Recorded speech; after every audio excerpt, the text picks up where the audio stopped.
see the man. They told me not to help. Look what he made me do. They say love makes you blind. But what if blindness was the only reason I'm still alive? For more dreadful, highly moral, and life-related stories, please like, share, and subscribe to this channel.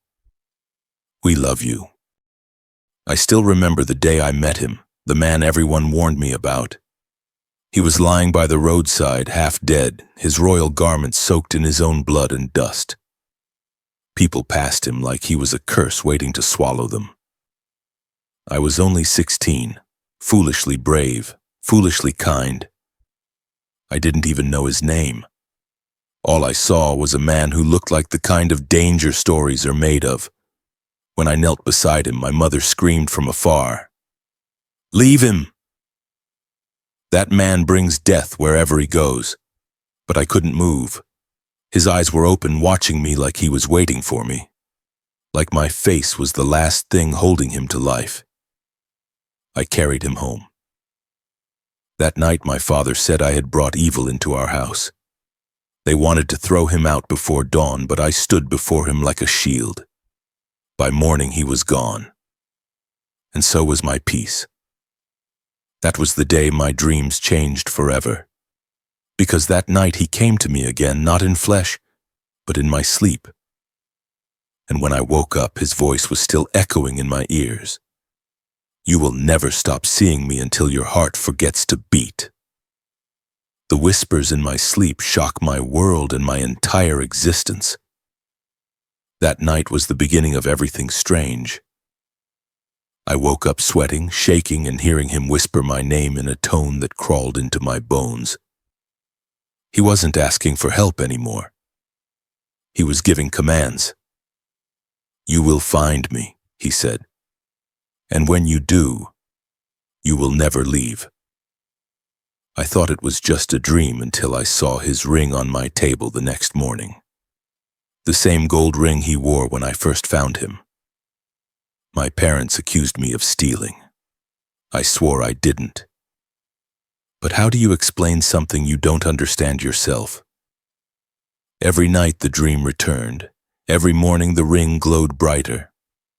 People started avoiding me. They said I was cursed, that I'd tied my destiny to a man of shadows, but deep down I wasn't afraid. I was drawn, like a moth to fire, knowing the burn was near but unable to turn away. I took the journey to the Forbidden City. It was all risk that could cost me my life. I left home at 17, no note, no goodbye, just a restless pull that felt heavier than gravity itself. The road led me to a city my father once called the land of the living dead. Soldiers guarded its gates. Merchants whispered that no one entered without permission from the Prime Minister, the most feared man in the kingdom. When I finally saw him standing on the palace steps, alive, regal, and terrifyingly familiar, my heart stopped. It was him, the man from the roadside, the man from my dreams. And when our eyes met, I knew this was no coincidence. He didn't ask my name. He only said, "You came late." Then he turned and walked away, and I followed him without asking why. My family cursed me in pain when they got the shocker of their lives. News reached my family within days. They sent word that I was no longer their daughter. My mother wept. My father cursed. They said the man I now served was a murderer, the Prime Minister who buried his enemies alive and married women only to break their minds. But I didn't see a murderer. I saw a man who had almost died in my arms. A man whose face had followed me in dreams for months. I told myself he needed me, even when his words cut me like knives. He made me scrub the floors, serve his guests, and sleep in the servants' quarters. Yet when I looked at him, I didn't see cruelty, I saw purpose. When others feared his shadow, I found warmth in it. And so I called him something that made even the palace walls tremble. My God on earth! The first night he called me wife. I was young, tender, and oh, geez. I was 18 when he called me to his chamber. My hands were shaking as I entered.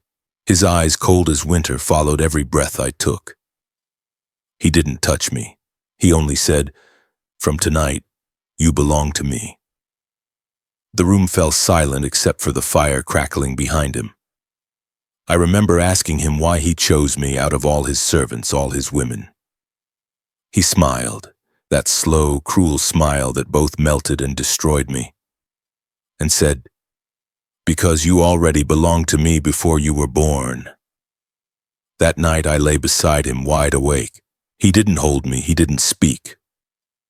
But I felt something binding me, deeper than chains. When I woke up, the mark of his ring was on my wrist, glowing faintly like fire beneath my skin, and I whispered again in fear and devotion, "You are my God on earth." Years passed and I couldn't understand the kind of woman he turned me into. Every morning I looked myself in the mirror and I can't find myself. Rather, I found a woman who wakes up before dawn to polish his boots and wash the floors of his courtyard. He said nothing to me for weeks, but his eyes followed me like a command I couldn't disobey. I stopped being the girl who used to dream. I stopped laughing. I stopped belonging to myself. His other wives mocked me, calling me the servant bride. They said I looked like a stray cat he pitied and kept for amusement. I wanted to fight back, but his silence had already taught me something stronger than fear. Submission. When he entered a room, my breath hid itself. When he left, I felt empty. That was when I realized something terrifying. I didn't need his love, I just needed him to exist. Because every time he left for war or politics, I felt a strange pain, like 1,000 invisible fingers pulling my heart backward. The kingdom adored him. They called him the Lion of Erua, the voice of justice. But behind the golden curtains, he was nothing but a storm that destroyed everything soft. I saw him execute men without blinking, order servants to their deaths for breaking a jug, and still I knelt every night and prayed for his safety. Sometimes I'd watch him from the shadows, the way his hands trembled after each act of blood. There was something broken in him, something he hid even from himself. And for reasons I couldn't explain, that brokenness made me worship him more. He could destroy a village in daylight, yet whisper my name like a hymn at night. He could break my soul and then kiss the bruise like a gift. And I, fool that I was, would still whisper, "My God on earth." The letter came wrapped in black cloth. My mother was dead. My father, too. They said they drank poison after hearing I had married the Prime Minister, the same man who burned our village's farmland in his early reign. I ran to him that night, screaming, crying, begging for answers. He looked at me for a long time and said calmly, "You chose me." Every choice births a death. That was the first time I slapped him. My hand shook the air between us. He didn't hit me back. He only smiled and said, "Even your anger feeds me." Then he walked away. I fell to my knees, sobbing until dawn. Yet when morning came, I still set his table, still washed his clothes, still bowed before him, because I feared something I couldn't name. Maybe it wasn't love. Maybe it was a curse shaped like love. By the time I turned 20, he had taken 3 more wives, each one younger, brighter, and more beautiful. The palace became a battlefield of perfumes, jealousy, and silent tears. The night his 4th bride arrived, he asked all his wives to kneel before her. I watched as the others refused, but I, the loyal fool, bowed low until my forehead touched the ground. The new bride laughed. He looked at me with those burning eyes and said, "You see why I can never kill her? She knows her place." That night he didn't come to my chamber, but I still stayed awake, staring at the ceiling, whispering the same dangerous prayer.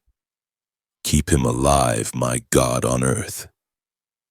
Keep him alive so I can breathe again. I started seeing him even when he wasn't there. His shadow moved across my walls. His voice echoed through my sleep.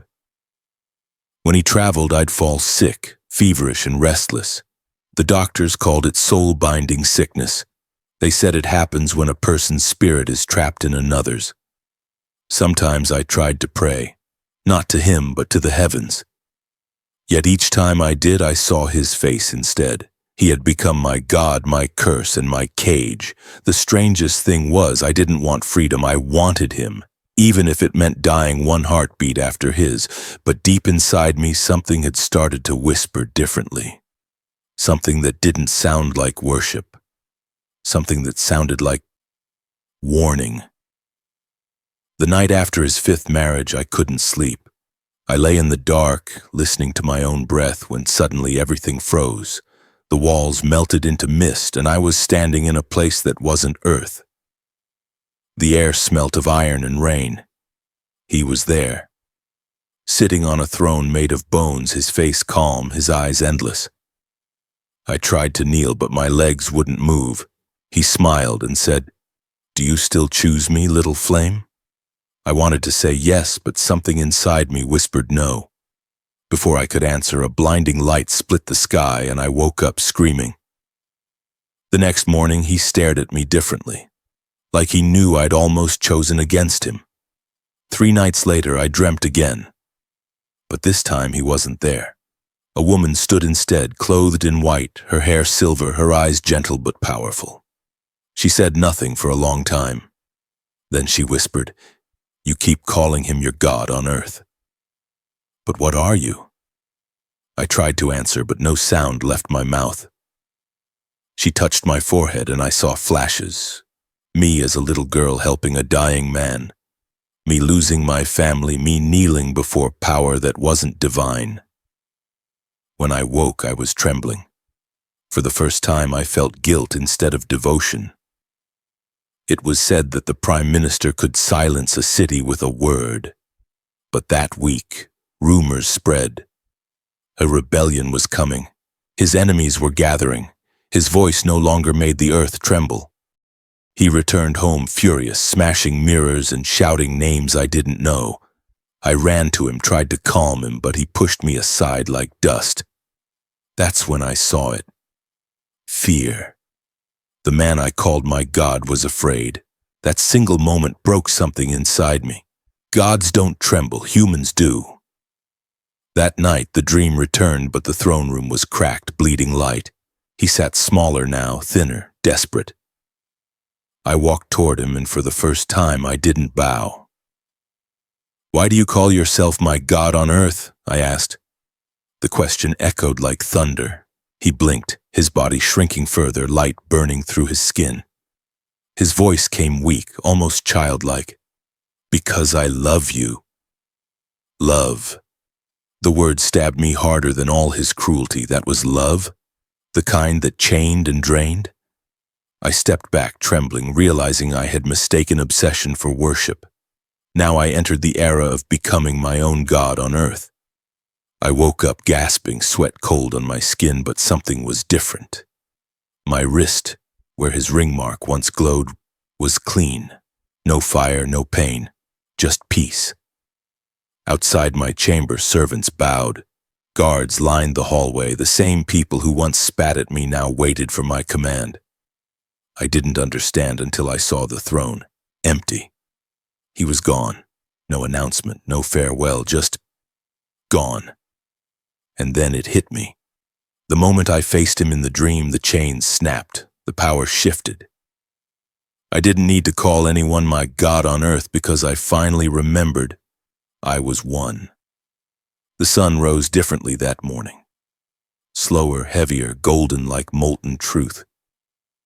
I stepped out and the palace guards dropped to their knees. The same palace that once caged me was now waiting for my command. They called me Her Excellency, but their eyes called me something else. They said the Prime Minister had vanished into the forest, that the land was silent since his disappearance. Some believed he died. Others whispered that he'd been swallowed by his own shadow. I didn't care to find out. I just walked past their boughs and touched the air that once belonged to him. And for the first time, the silence didn't scare me. It freed me. But peace never stays long with the broken. That night the dream returned, faint, trembling. The throne room was empty this time. His cloak lay folded on the seat. I walked closer and a whisper came, not from him but from everywhere. Do you see now? The God you served was the fear you fed. I fell to my knees, sobbing because it made sense. He wasn't magic, he wasn't destiny, he was the echo of my own weakness, the part of me that needed pain to feel alive. When I woke, I knew what I had to do. Face the life I abandoned. I returned to my village after 8 years. The streets were quiet. Children pointed at me and whispered, "The Prime Minister's widow." My family's compound was gone. Weeds grew where my father's chair once stood. A neighbor told me they were buried behind the old shrine beside the river. I went there alone, knelt in the dirt and wept until my throat bled. I told them everything, the truth, the blindness, the worship. I begged for forgiveness, but the wind said nothing. Still, when I rose, I felt lighter, like their spirits had finally released me. That night I dreamt one last time. The sky looked like broken glass. He appeared. Not as the Prime Minister, not as the man of power, but as the wounded traveler I once helped.